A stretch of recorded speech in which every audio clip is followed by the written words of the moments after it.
شعبان المعظم یہ برکتوں رحمتوں کی رات ہے۔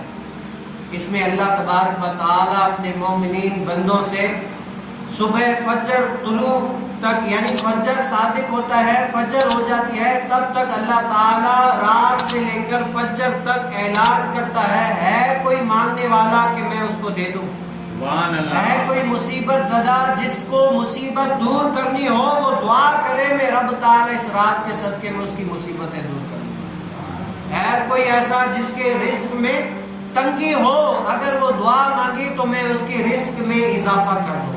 یہ ایسی رات ہے۔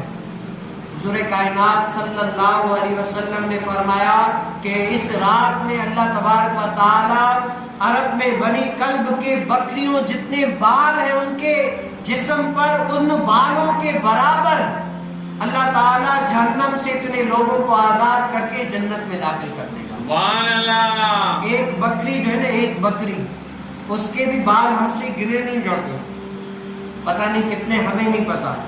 اور بنو کلب کی بکریاں ایسی ہوا کرتی تھی، فربا بھی زیادہ اور زیادہ بھی ہوا، فربا یعنی موٹی بھی زیادہ ہوتی تھی اور ان کے جسم پر بال بھی بہت ہوتے تھے۔ اللہ تعالیٰ کیا فرماتا ہے کہ اس 15ویں رات کے دن جو کوئی اللہ تعالیٰ کی عبادت ریاضت کرتا ہے، بنی کلب کی بکریوں کے جتنے جسم پر بال ہیں اتنے بالوں کے برابر اللہ تعالیٰ جہنم سے ان کو آزاد کر کے جنت میں داخل کر دے گا۔ سبحان اللہ۔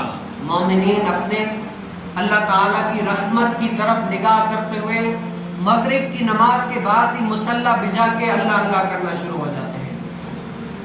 مغرب کی نماز کے بعد ہی مصلی بچھا کر اللہ اللہ کرنا شروع ہو جاتے ہیں اور اپنے رب کریم کی ایسی عبادت کرتے ہیں، ایسی عبادت کرتے ہیں کہ پوری رات اللہ تعالیٰ کی رضا میں حاصل کرتے ہیں۔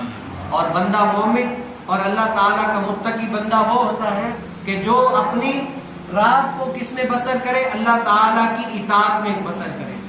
آج یہ ہماری ہے کہ ہم دیکھیں کہ ہم اس رات کو کن کاموں میں بسر کریں۔